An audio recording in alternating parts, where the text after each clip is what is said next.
this could be England's year to win the Six Nations. They have a very strong squad. They've got depth in every single position.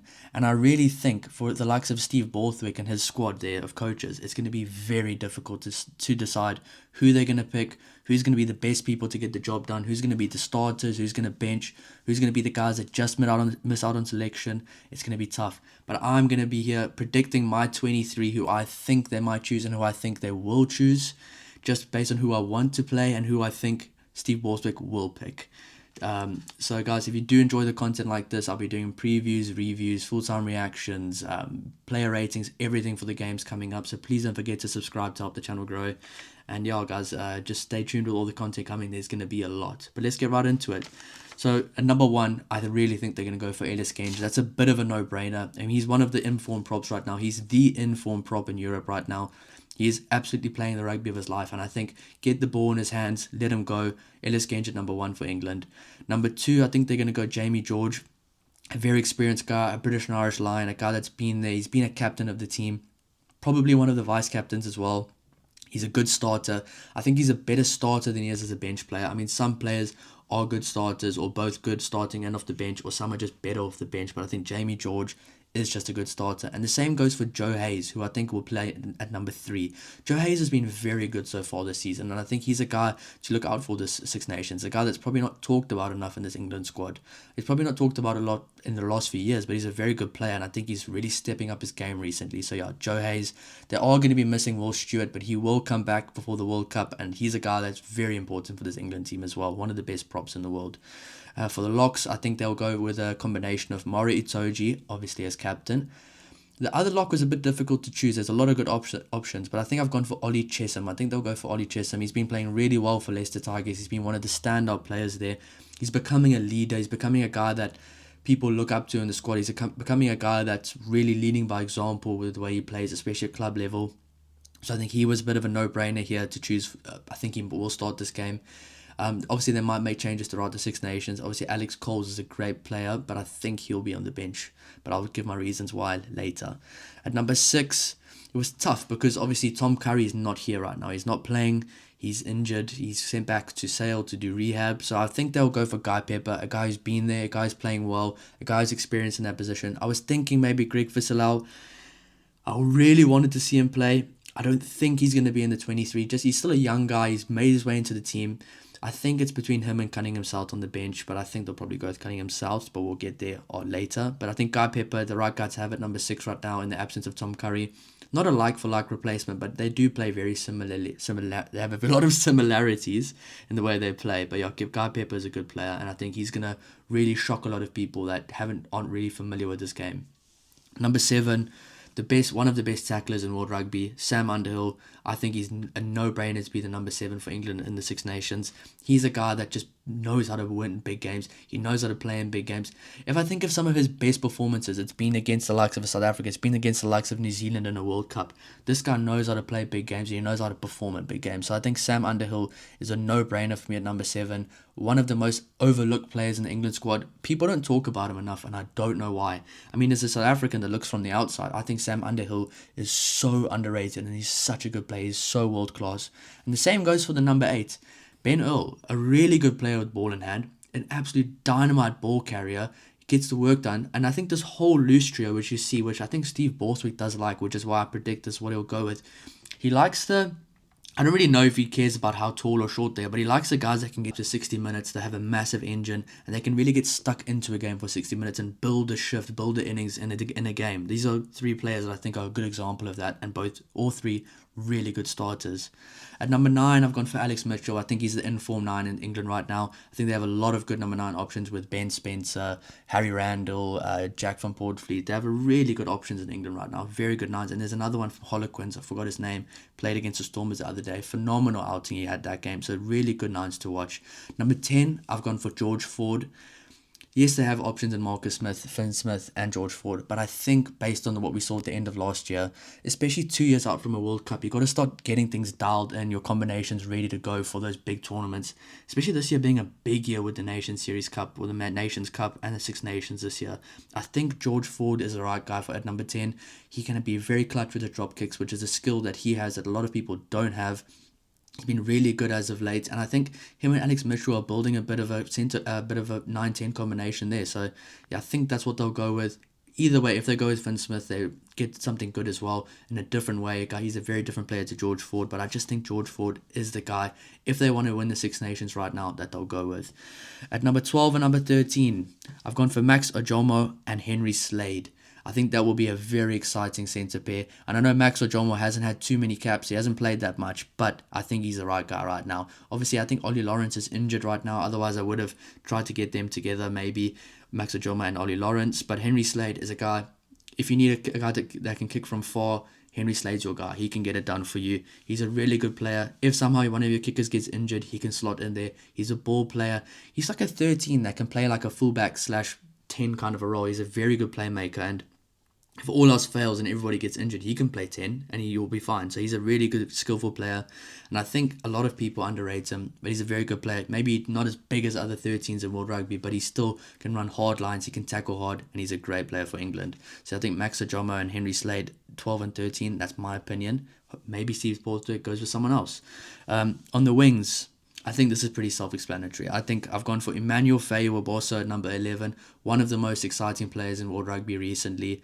And number 14, I've gone for Tommy Freeman. He's like a Rolls Royce. He doesn't make too many mistakes at all. He just plays the game the right way. He's one of those guys. He's going to give you a good, consistent performance every single time. He almost reminds me a bit of a Curtly Orange of a South Africa. That's just, he's not going to ever have a bad game. He's just not. He's always going to have a good game, and sometimes he's going to have an exceptional game. So I think Tommy Freeman, no-brainer at number 14. Number 15, I was debating actually putting Marcus Smith at number 15, but I think Marcus Smith for the England side will have a bit of a better impact off the bench, where they can assess what's going on in the first half or the first 50 to 60 minutes, and then they can put him on where they think he might be necessary. I mean, he can play 10, he can play 15.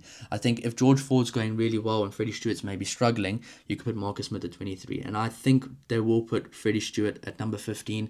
Very good under the high ball. He's a solid player, and I think he's a better starter than he is as a bench player. And I think Marcus Smith is one of those guys, he could start well for you, and he could be off the bench well. And he's been part of some really big wins for England in recent seasons. So I think Marcus Smith is a guy they'll definitely have in somewhere. So yeah, Marcus Smith's a guy that can plug into 10, 15, and I mean, if you really all else fails, you can put him on the wing. But obviously, they've got to have a lot of injuries for that. At number 16, I think they'll go for Luke Cowan-Dickie. That's what I've gone for. I think he's a guy, he's a British and Irish Lion, he's a very good player. Sometimes overlooked for England. I mean, I know they've got Theo Dam, but I just think right now Luke Cowan-Dickie is probably the right guy to fill that role. I think maybe after 2027, then he might not be there anymore. Jamie George definitely won't be there anymore. So then you can start looking at other guys. But I think right now, some of the experienced players are really starting to step up their game in a really good way. At number 17 and number 18, I've gone for Bevan Rod and Vilekela Sela.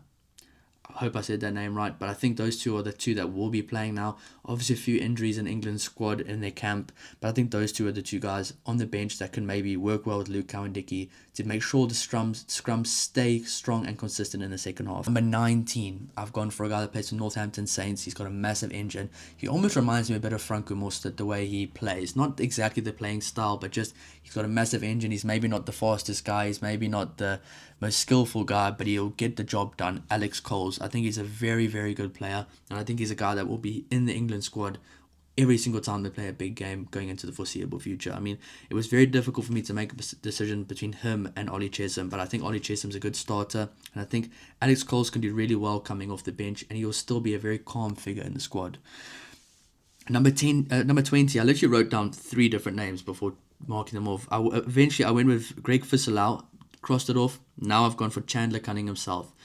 I do want to see Greg Visselau play, and that's the one part there, the bench, where I just don't know who England are going to choose. So I'm just going a bit of a 50-50 right now. So I think Chandler Cunningham himself, just to add a bit of size, strength, power, a guy that can play lock, a guy that can play all the positions on the loose trio. It's probably a bit more of a utility forward that you can use off a bench, and I think he's a guy that's probably going to play for England next week. I'd love to see Greg Visselau play alongside the likes of Henry Pollock, but I don't think that's going to happen next week.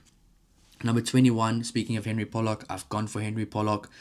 One of the fastest forwards currently in World Rugby. He's a very fast forward. He's a really athletic guy. And I'd like to see him get some ball in space like he does for Northampton and score a few tries maybe like he does for Northampton. I mean, he actually hasn't played that much international rugby if you think about it. Yes, he's played against the All Blacks. He played British and Irish Lions. But he hasn't played that many games yet, so it's going to be good for him to get more caps, more experience, and I think he will. And I think he's a perfect guy to play off the bench with the Pom squad. I know they call it the Pom squad now in England, and I love it. So yeah, I think Henry Pollock's the perfect guy to have there. Now at number 22, I've gone for Ben Spencer, one of the best scrum offs in the world. I think he's so underrated, so overlooked by people from other countries. And I'm a South African and I realize this. I think Ben Spencer is such a good scrum off, and I think he's the right guy to have there now. I definitely think they've got good options with Harry Randall and Jack van Poortvliet. But I think right now, if you want to choose the best guy available, Ben Spencer, because if Alex Mitchell was to get injured, for me, I think whoever's the best other option is a guy I would play. And I think if Alex Mitchell were to get injured right now, I think the guy that would be a no-brainer to put in there would be Ben Spencer. I think he's a very good player. He sometimes looks like a genius on the field with some of the things he does. He's a really good player for Bath, and I'd love to see him play a bit more for England as well. Number 23, I've already spoken about. I've gone for Marcus Smith. His versatility is probably the reason why he'll go there above Finn Smith, in my opinion. I think Finn Smith's a phenomenal player. He'll get his chance. He definitely will. But I think Marcus Smith right now in the 23 jersey, almost to play a similar role to what Damian Willemse did for the Springboks back in, I think before the 2023 World Cup. He was playing 23 a lot of the time, but obviously you can't play centre like Damian Willemse can. But I think Marcus Smith, if George Ford gets injured, Marcus Smith will slot in. If Freddie Stewart gets injured, Marcus Smith will slot in. If one of them's having an off day, Marcus Smith will slot in. And he's a game changer. He can change a game from wherever. He's the one guy I'm really excited to see play off the bench as well. So I think England will go for a very strong bench. And I think they do have a lot of depth right now that they can go for a strong bench. So they can start a game strong. They can get up to 60 minutes and still be strong because they've got guys that have massive engines that can get workload done properly for 60, 70 minutes. And then they've got guys on the bench like Luke Cowan-Dickie, Henry Pollock, Chandler Cunningham South, Ben Spencer, Marcus Smith that can really change the game and do stuff. And like if your team is behind, it's perfect to bring those guys on and they can maybe get some quick tries for you. They can change the game. They can change the dynamic of a game. So I think England's got a really good balance in their squad right now. Obviously, I don't know if this is going to be who they select, but I think this might be who they select. This is kind of what I'm thinking that they might do. But I hope you guys enjoyed the style of video. I'm not an England fan. I really am quite confident in this England team this year, and I think they can do quite well in the Six Nations. And I'd like to see a team that's not Ireland or France do well as well. I'd like to see England and Scotland do really well in the Six Nations, but it's going to be tough. I mean, really tough. Their last game is against France in France, so if they have a good Six Nations, that could be the decider. But yeah, guys, hopefully you guys enjoyed the video. Please don't forget to subscribe if you enjoyed the videos, and we'll see you in the next one. Cheers.